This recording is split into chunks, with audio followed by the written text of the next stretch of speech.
Olivia Bennett looked out the small window of the transport ship. The blue marble of Earth grew smaller behind her. She clutched her acceptance letter in her hand. Even after reading it 50 times, she still couldn't believe it was real. Final. Approach to Helios Station. All passengers prepare for docking, the automated voice announced. Olivia took a deep breath. Just 3 months ago, she had been a regular college student in Nebraska studying international relations. Now she was one of 12 humans selected for the Galactic Exchange program at Zenith Academy.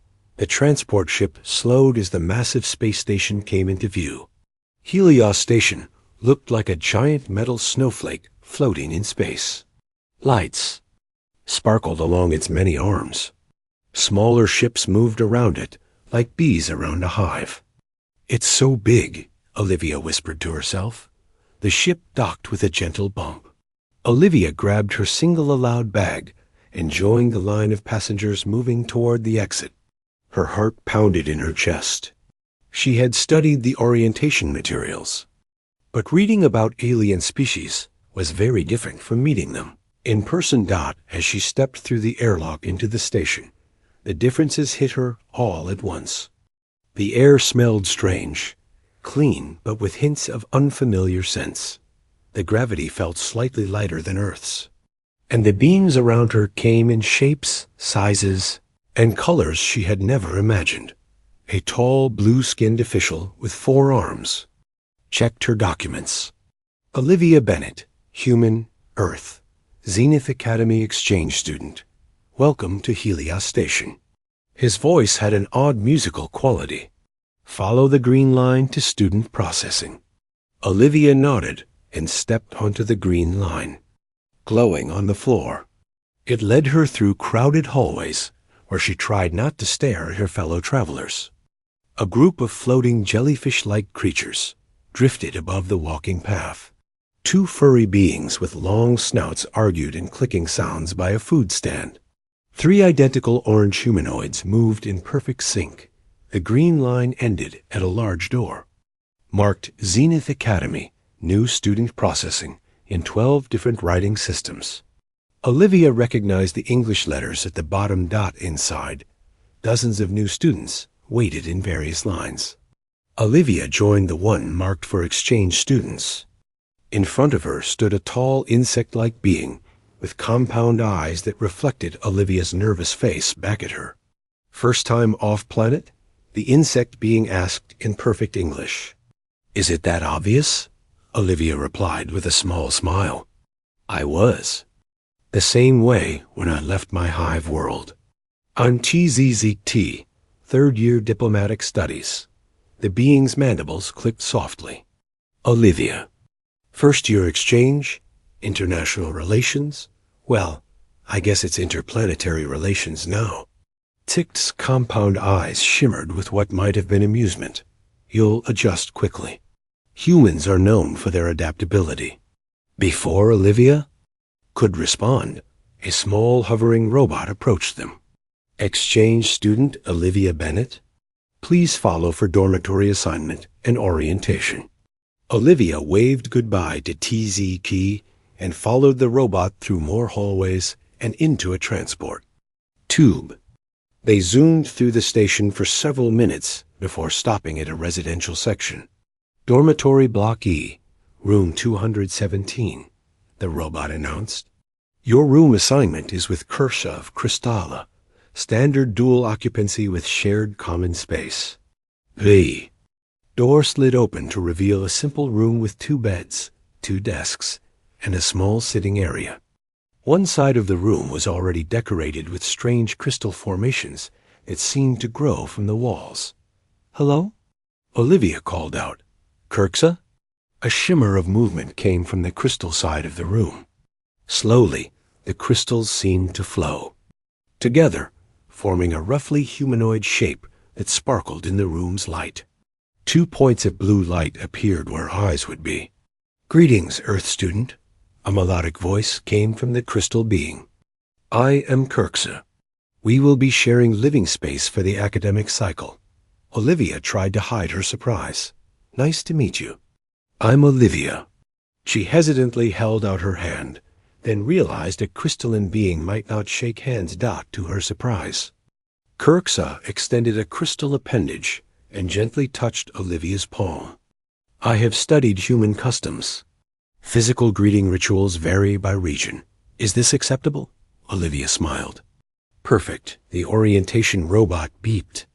Your first class begins in 30 minutes. Campus map downloaded to your datapad. Orientation. Materials are on your desk. After the robot left, Olivia sat on her bed, feeling suddenly overwhelmed. I don't know if I'm ready for this. Kirksa's crystal form shifted slightly. Few beings are truly ready for Zenith. That is why we come, to become ready for the galaxy.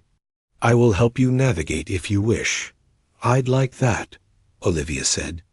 She unpacked quickly and changed into the standard uniform provided to all students. A simple gray jumpsuit with the Zenith Academy emblem. Kirksa led her through the winding hallways to their first class, Interspecies Historical Analysis. They entered a large circular room where seats rose in tiers around a central platform. Students of all shapes and sizes were finding their places. Sit by species group for the first session, a voice announced. Olivia spotted the other human students and made her way to them. I'm Sam, a tall boy with curly hair said as she sat. Down, from California. Olivia, Nebraska. Before they could talk more, the central platform lit up and a massive being appeared. It stood on 4 thick legs like an elephant, but its upper body was humanoid with grayish skin. 2 tusks curved from its mouth, and its eyes were deep and dark. I am Professor Dorn, the being announced in a rumbling voice. Welcome to Interspecies Historical Analysis. In this class, we will study how different species view shared historical events. The professor's eyes scanned the room. You will work in mixed species groups for your semester project. These groups will be assigned today and cannot be changed. A large screen appeared above the platform, displaying names in groups of 4. Olivia found her name quickly. Group 37, Olivia Bennett. Human, Zev, Arcturian, Lyra, Felon, Dax, Saurian. Professor Dorn continued speaking. Your group will analyze the Proxima conflict from the perspective of all involved species. This project will count for 60% of your final grade. After class, Olivia tried to find her group members. She spotted a blue-skinned student. Checking the screen. Are you Zev? She asked. He turned, his entirely black eyes studying her with interest. Yes, you are the human, Olivia. That's me. Our other group members are over there. Zev pointed to a corner where 2 students waited. One had feathers covering most of her body, with a sharp beak and bright yellow eyes. The other was tall and reptilian, with green scales and a permanent scowl. That's Lyra, Zev said, pointing to the bird-like student. And the angry-looking one is Dax. As they approached, Dax's scowl deepened. A human in our group? This project is already doomed. Lyra's feathers ruffled slightly. Don't be rude, Dax. I'm just stating facts, Dax hissed. Humans have barely left their own solar system. What could she possibly contribute to analyzing a conflict that happened before her species discovered fire? Olivia felt her face grow hot. I may not know the history yet, but I can learn. And sometimes an outsider perspective sees things others miss. Dax snorted. We'll see about that, Earth Girl. As they left the classroom, Olivia wondered what she had gotten herself into. This wasn't just about studying anymore. She had to prove that humans belonged here among the stars. And from the look on Dax's face, that wouldn't be easy. The adventure had only just begun. 3 months passed at Zenith Academy. Olivia settled into a routine. Each morning, she woke up to the soft glow of Cursius' crystalline form, catching the artificial sunlight. They would walk together to the dining hall where food stations served. Meals for all species. Olivia stuck to the human-safe section, though she sometimes watched with curiosity as Kirksa absorbed mineral solutions. Olivia's project group met twice a week in study room 12. Despite Dax's early doubts, they made progress.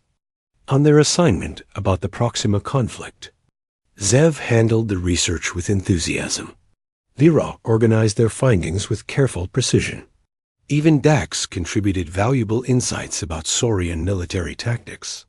The Felon accounts claimed the first attack was unprovoked, Olivia said during one meeting. She looked at the data on her screen. But the Saurian records show a Felon scout ship crossed into their territory 3 times that week.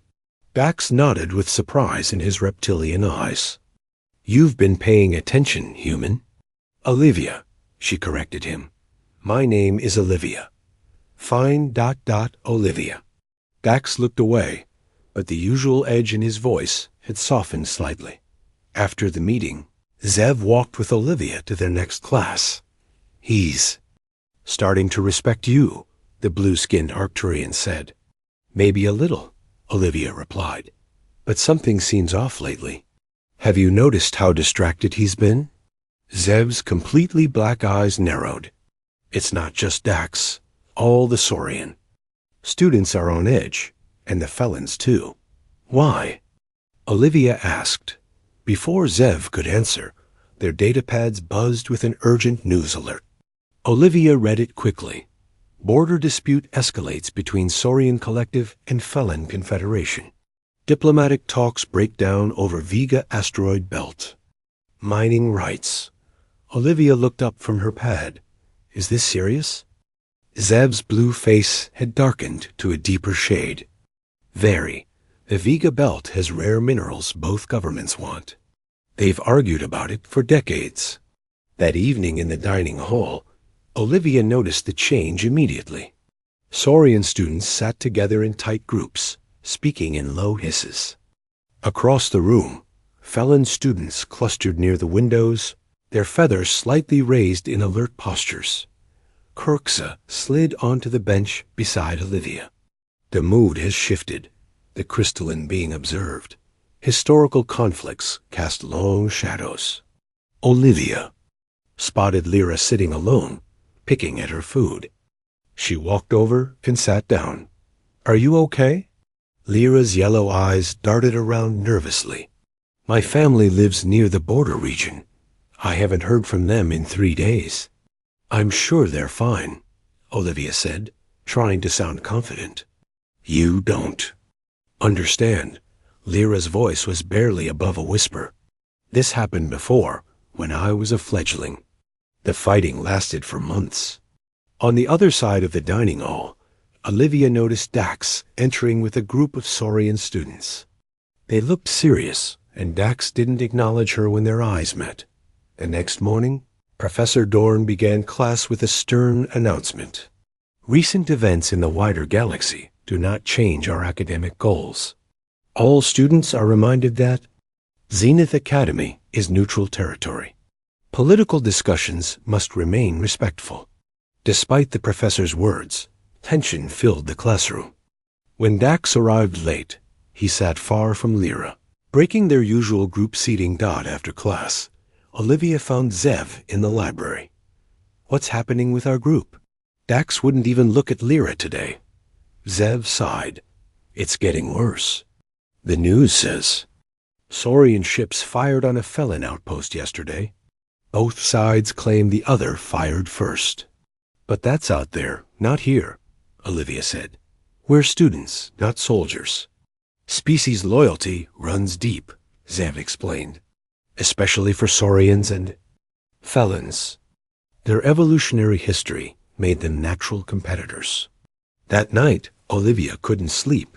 She opened her datapad and researched the history between the two species. She learned that Saurians and Felons evolved on neighboring planets in the Tassin. Same star system.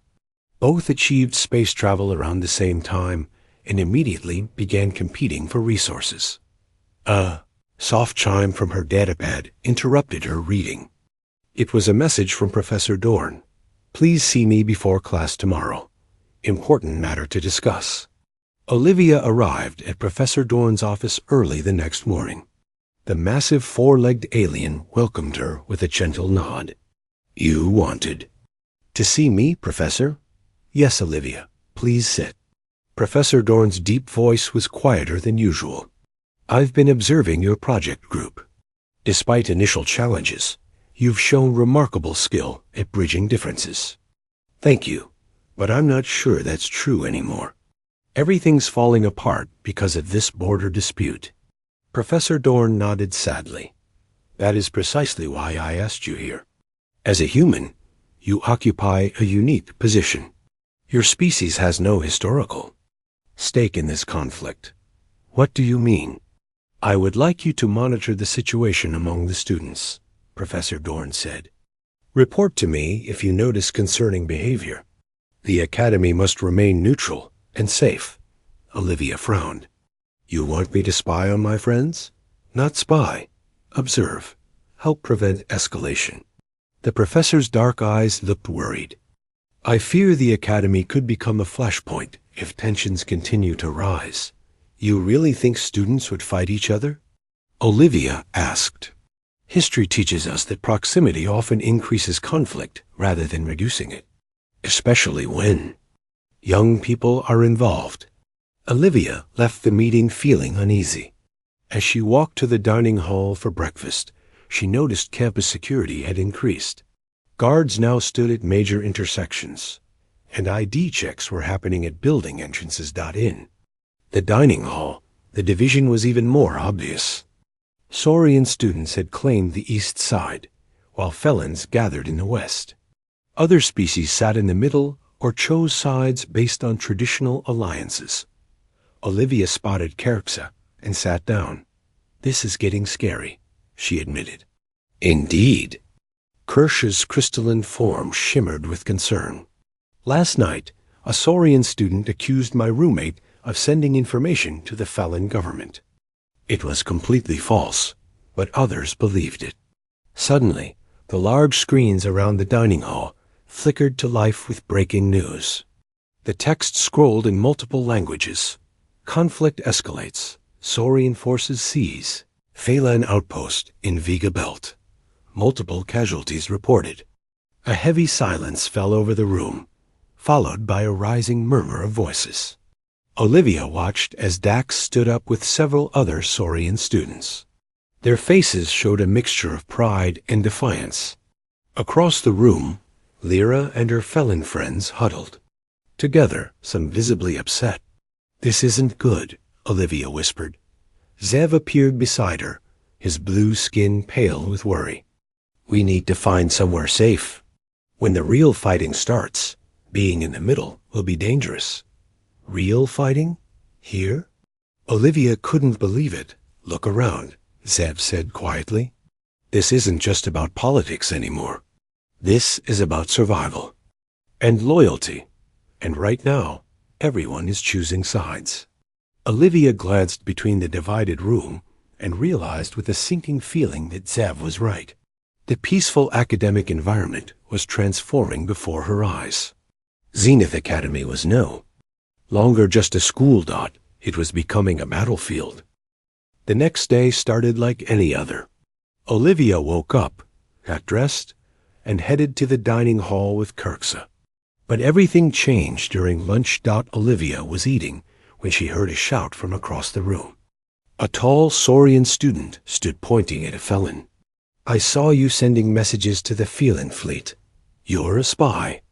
The Saurian yelled. The Phelan student's feathers puffed up in anger. "I was messaging my family. You have no right to look at my communications." Other students turned to watch. The room grew quiet. "Liar," the Saurian moved closer. "Your people attacked our border stations first.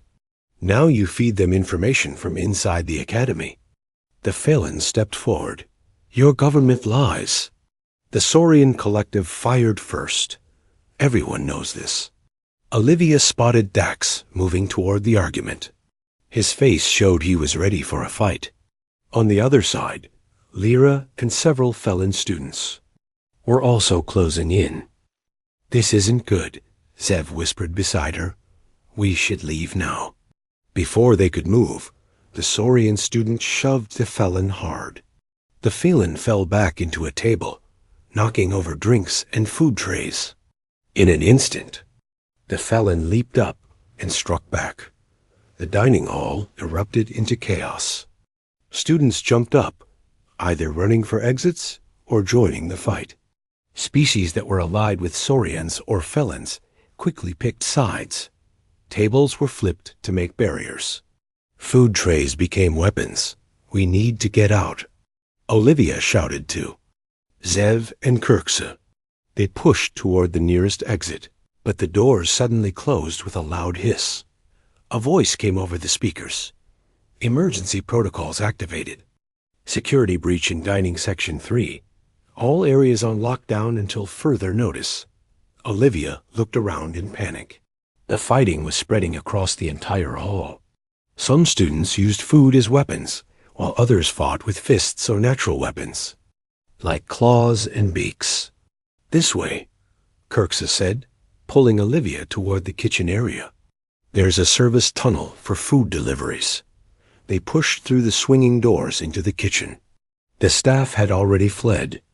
Kirksa led them to a small door at the back and pressed the emergency release. It slid open, revealing a narrow passage. "Quick," Zev said, pushing them forward as the sounds of fighting grew louder behind them.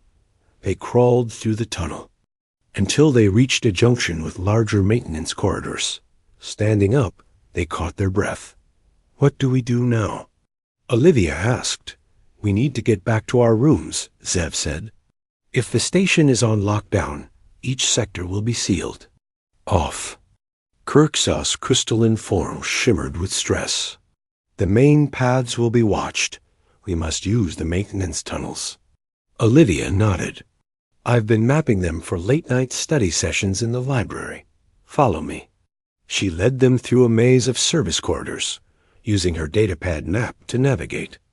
Twice they had to hide when groups of students ran past, looking for allies or enemies. After 20 minutes of careful movement, they reached their dormitory block. Olivia pressed her ear to the door before opening it slightly to peek out. Hallway was empty, but they could hear shouting from the common area. They slipped out and hurried to Olivia and Kirksa's room. Inside, they locked the door.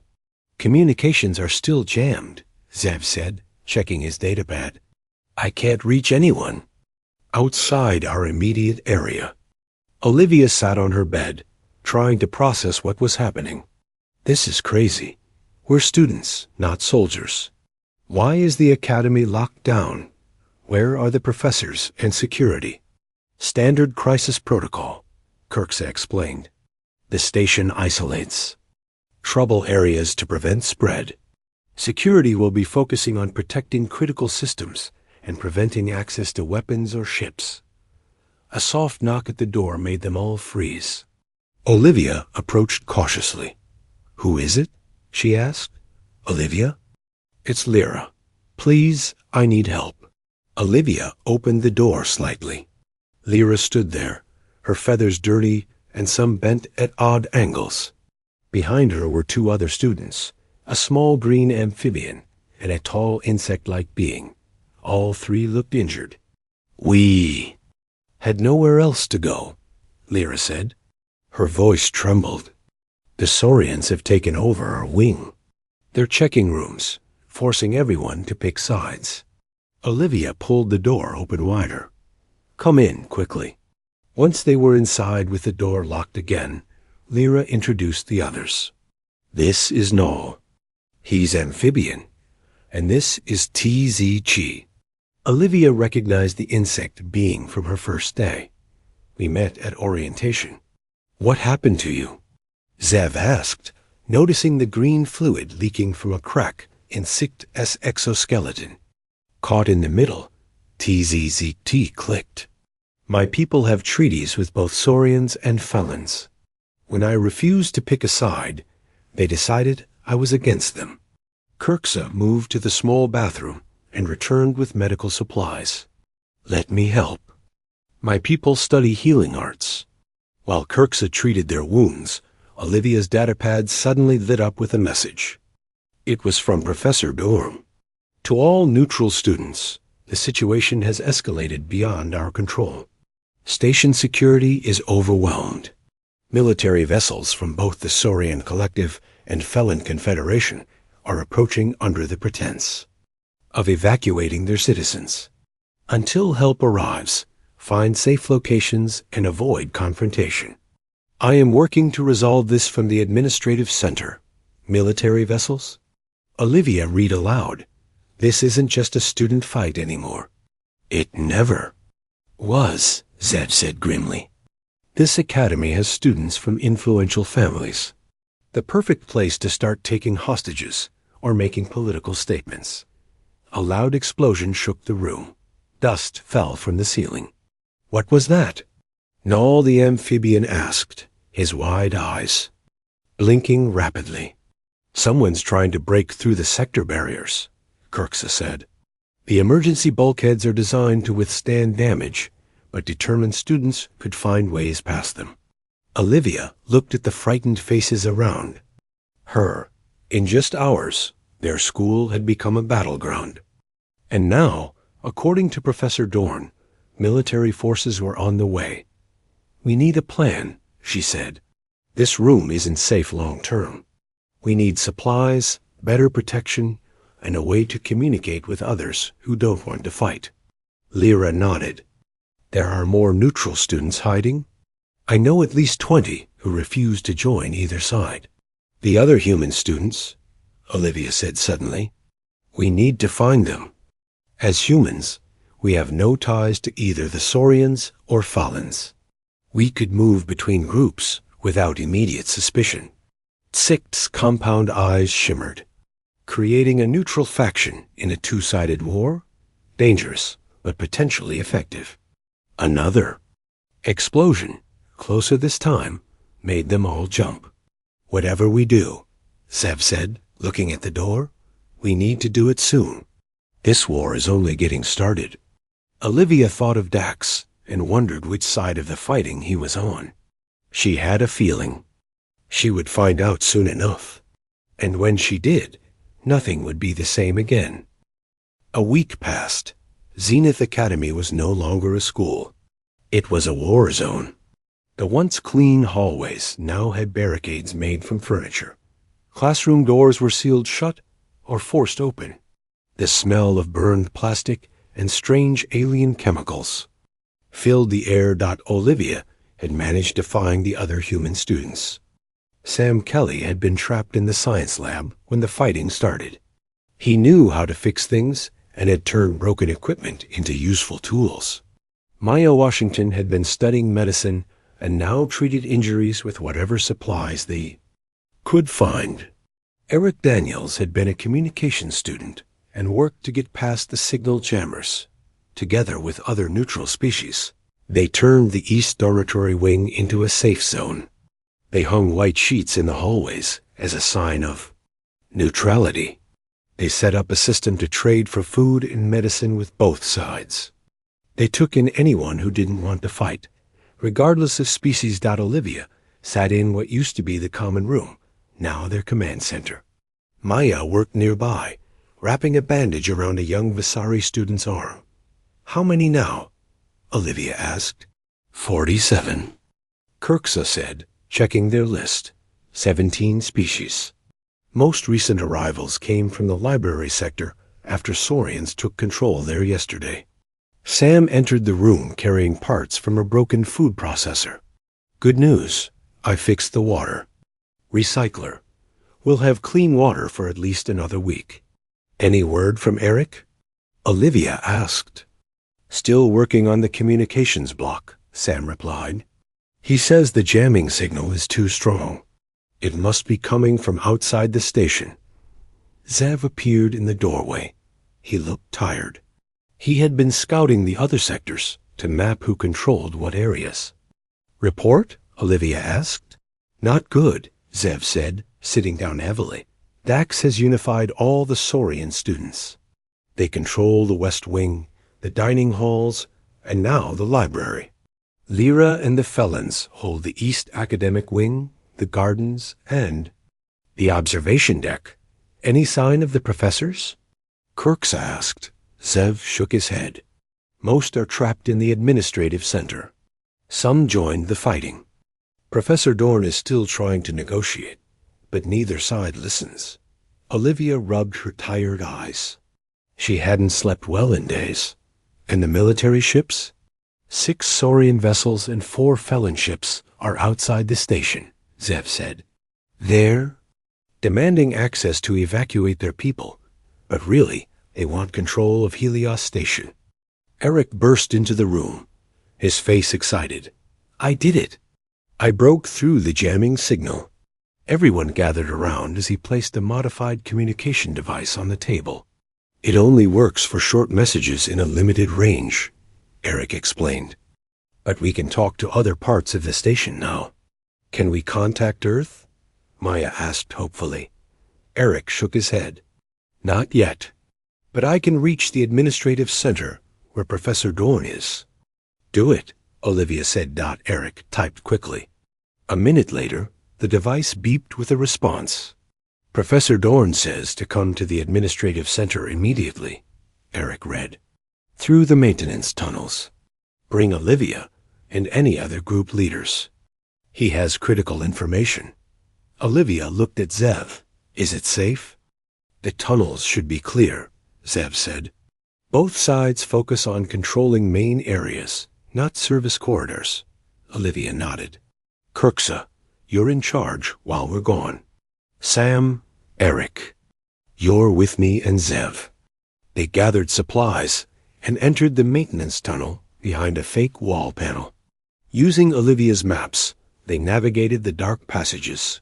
Twice they froze as sounds of fighting echoed through the walls.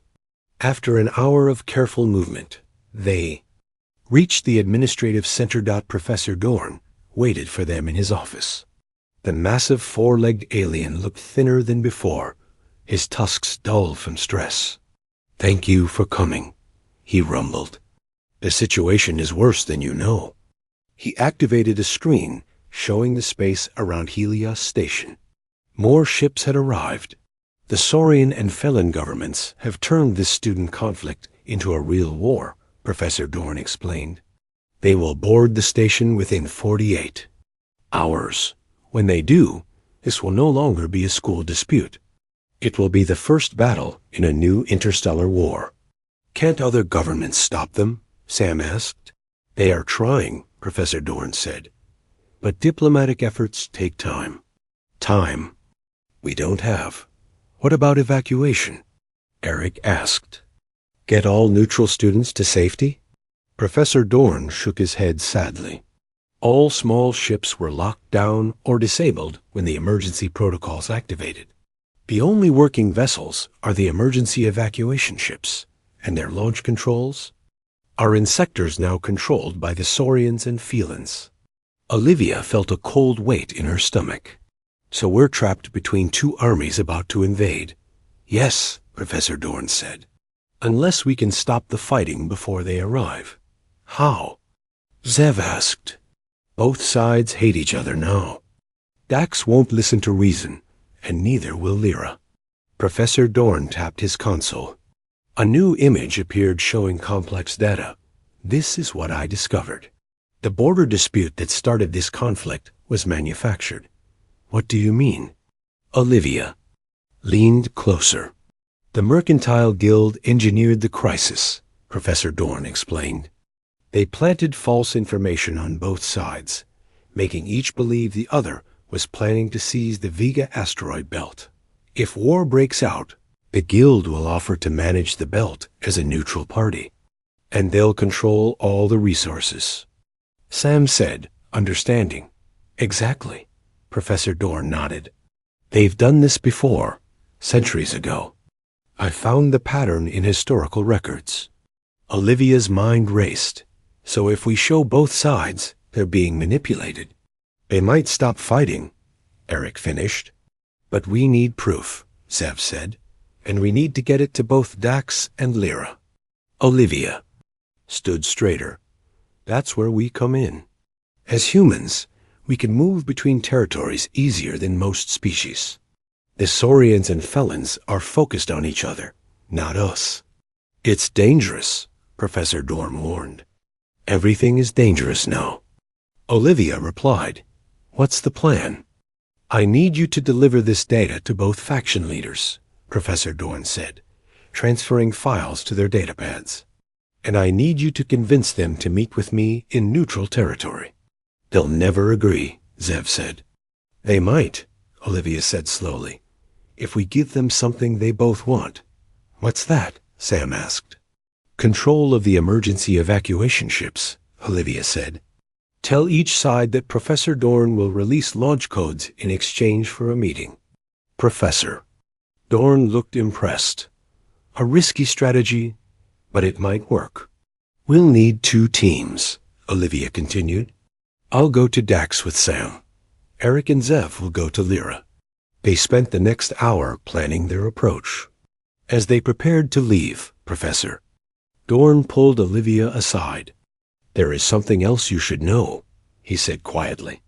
"The Mercantile Guild has agents among the students. They will try to stop you if they learn what you're doing." "How will we know who they are?" Olivia asked. "You won't," Professor Dorn replied grimly. "That's what makes this so dangerous." As they re-entered the maintenance tunnels, Olivia felt the weight of their mission. It wasn't just about stopping a school fight anymore. It was about preventing a war that could spread across the galaxy. "Ready?" She asked the others. They nodded, faces serious in the dim emergency lighting. "Then let's go save the Academy," Olivia said. "And maybe the galaxy, too." Olivia and Sam moved carefully through the maintenance tunnels toward Saurian territory. They wore simple gray clothes with no markings to avoid, looking like they belonged to any group. "Are you sure about this?" Sam whispered as they approached the exit point. "No," Olivia admitted, "but we have to try." They emerged from the tunnel into what used to be the science wing. Saurian students had transformed it into a military base. Lab tables formed barriers. Broken equipment had become weapons. Lizard-like. Students with makeshift armor patrolled the halls. 2 guards spotted them immediately and raised their weapons metal pipes wrapped with wire. "Stop there," one guard hissed. "Identify yourselves." "We're humans," Olivia said calmly, raising her hands. "Neutral." "We have an important message for Dax from Professor Dorn." The guards looked at each other. One spoke into a communication device. After a moment, he nodded. "Follow us." No sudden movements.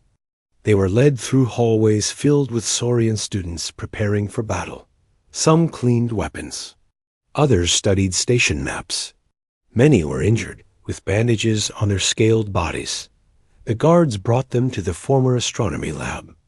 Star charts still hung on walls, but the center of the room now held a large table covered with maps and plans. Dax stood there, surrounded by other Saurian leaders.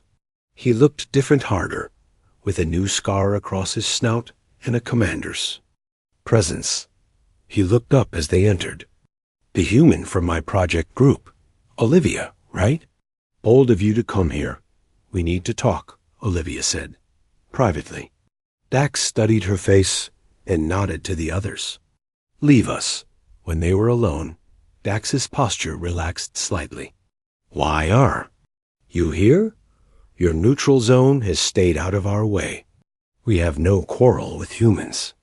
We're here because in 24 hours, none of that will matter," Olivia said.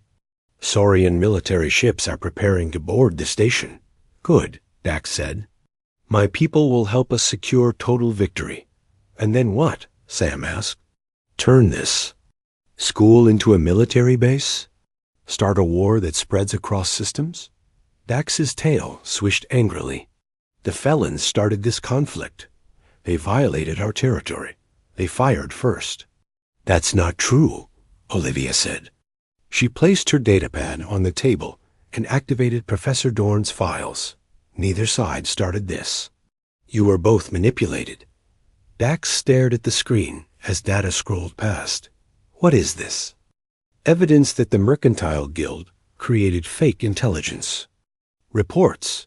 They made the Saurians believe felons were planning to take the asteroid belt. They told the felons the same thing about Saurians. Lies, Dax hissed, but he kept reading. Check the transmission codes yourself, Sam said. The false reports came from guild servers, not felon systems. Dax was silent for a long moment. Even if this is true, the fighting has gone too far to stop now. Professor Dorn wants to meet with you and Lyra, Olivia said, in neutral territory. He's offering control of the emergency evacuation ships as incentive. Why would I trust Fallon after all this bloodshed? Dax asked. Because the real enemy isn't the felons, Olivia said firmly. It's the guild pulling your strings like puppets. Meanwhile, Zev and Eric had reached felon territory in the East Wing. The scene was similar, but with different species. Bird-like students had built nests in high corners to serve as lookout posts. The halls were decorated with colorful feathers, signs of courage and felon culture. Lyra met them in the former art studio. Paint splatters still covered the walls. But now the room held medical beds for injured students. Lyra's own wing was bandaged, and she moved with a slight limp. I'm surprised to see you here, Zev, she said. Arcturians usually stay neutral in conflicts. This isn't a normal conflict, Zev replied. He explained about the military ships and the Mercantile Guild's deception. Lyra's feathers ruffled in anger as she reviewed the evidence. My family lost. Their home because of guild lies? Both sides were deceived, Eric said gently. And now students are dying for nothing. Lyra looked away. Many won't forgive so easily. Blood has been spilled. No one's asking for instant forgiveness, Zev said. Just a meeting. To stop more bloodshed. After long negotiations on both sides, Dax and Lyra finally agreed to meet. The location would be the Grand Hall, where the first fight had broken out. Each leader could bring 2 guards, but no weapons. Professor Dorn arrived first with Olivia. And the other humans. They cleared the center of the room, setting up a single table with 3 chairs. Will this work? Maya asked nervously. It has to, Olivia replied. Dax arrived from the west entrance with 2 large Saurian guards. Lyra came from the east with felon protectors. Both leaders eyed each other with suspicion as they took their seats. Thank you for coming, Professor. Dorn began. You've both seen the evidence of Mercantile Guild interference. Now we must decide how to respond. Evidence can be faked, Dax said coldly. True, Lyra agreed, surprising everyone. But I checked independently. The guild transmission codes are genuine. Dax's eyes narrowed. As did I. It seems we agree on one thing at least. The question is what happens now, Professor Dorn said. Military vessels will dock in 12 hours. If they board while we're fighting each other, many more will die. And the guild wins, Olivia added. They get their war, and they get control of the asteroid belt. The room fell silent. Years of mistrust couldn't be erased in one meeting. But shared anger at being manipulated created a new possibility. What do you propose? Lyra finally asked. Professor Dorn leaned forward. A joint transmission to both your governments explaining the guild's plot. Show them they have a common enemy. And here at the Academy? Dax asked. A ceasefire, Olivia suggested. Each side keeps their current territory until the crisis passes. Dax and Lyra looked at each other for a long moment, measuring the weight of history against the present danger. I will agree to this, Lyra said finally, on one condition. We present our findings to all students. Let them decide whether to continue fighting. Agreed, Dax said after a pause. My people deserve to know the truth. Within hours, the Grand Hall filled with students from all factions. The evidence was displayed on large screens. Professor. Dorn explained the guild's deception. Dax and Lyra stood together, not as friends, but as leaders who understood they faced a common threat. When the military vessels arrived, they found not a station divided, but a unified message. The students of Zenith Academy refused to be pawns in the guild's game. Both Saurian and Felon governments, faced with evidence of guild manipulation and pressure from other galactic powers, agreed to restart diplomatic talks. 2 weeks later, Olivia sat with Zev, Kirksa, Dax, and Lyra in a newly repaired classroom. The academy was slowly returning to normal. Barriers came down. Classes resumed. Damaged areas were rebuilt. Our history project was due today, Olivia said with a small smile. I think we've learned more about conflict than any textbook could teach us. Indeed, Professor Dorn said, entering the room. Which is why I have a new assignment for you. 5. The Academy is creating a peace studies program. I want you to help design it. Dax looked at Lyra. The tension between them hadn't disappeared, but something new had grown alongside it: respect. We accept, they said together. As they began planning, Olivia realized how much had changed. She had arrived as an ordinary human student, unsure if she belonged among the stars. Now she understood that humans had something valuable to offer the galaxy, the ability to stand between ancient enemies and help them see each other clearly. The war in her alien class had ended, and something better had begun.